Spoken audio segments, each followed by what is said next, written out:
Well, Ottawa Police calling a recent death a femicide, and it's a move that has some advocates have long been calling for. For more on the term and its significance, we're joined by CTV's Colton Praill. Colton, thanks so much for joining us. So this is first for the Ottawa Police Service.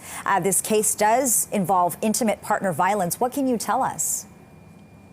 Yeah, Lena, this is something that's been in the making for a couple of years now. Certainly as of last fall, the Ottawa Police Service had the intention to begin using this term to describe the types of crimes that have been classified either as femicide or as gender-based violence. And what it is it's typically an instance where a man kills a woman, and that killing is based as a result of her gender. So it includes things like intimate partner violence, it includes things like honor killings, it includes any sort of sexual-based violence, so sexual violence that then results in a killing or the killing of a sex worker. And this is something that we've seen advocates pushing for more frequently, and to have nomenclature around this, certainly over the last few years, because they say the supports necessary to deal with this issue and the lead-ups that or excuse me, the inciting incidents and the risks for this type of issue, of femicide specifically, is very different from a standard homicide.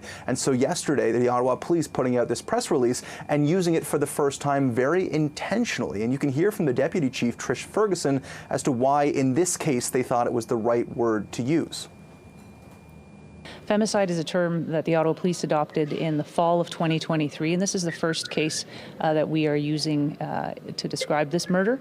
And femicide is really about women and girls who are murdered for their gender and usually for misogynistic reasons. And one of the big aspects of this, Lena, that advocates are pushing for so frequently is for the acknowledgement that a significant chunk of deaths that are, or killing of women, comes in the form of gender-based violence, of men against women. And in that scenario specifically, 66% of the time, it's intimate partner violence. And so in the past decade or so, there have been quite literally hundreds and hundreds of attempts on women's lives and hundreds of killings of women as a result of intimate partner violence. And it's something that they say needs to be treated very differently than a random homicide or a criminally related homicide.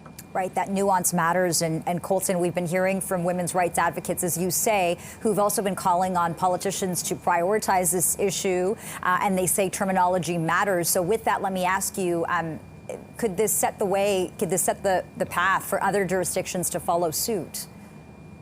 Someone certainly needs to be the first. And we've seen some action at varying levels of government, at varying levels of police services and local associations. For example, 2022, the London Police Services Board wrote to the federal government asking them to add femicide into the criminal code. Now, that's not something that happened, but it was something that we also saw repeated in the Basil Barutsky inquest of 2022 that related to a man who killed 3 of his ex-partners in the Ottawa Valley back in 2015. We've seen at that point in time when they sent that letter, other police services like the Toronto Police Services Board say they were following it closely, considering that. But we haven't seen this language mirrored yet by many other police services. Some have used it in public statements, but not in the same context here where it's directly related to an alleged crime like Ottawa Police have used it. We have jurisdictions like Quebec who have been tracking femicide since 2019. We have the federal government who's used gender-based violence as the terminology that they've used.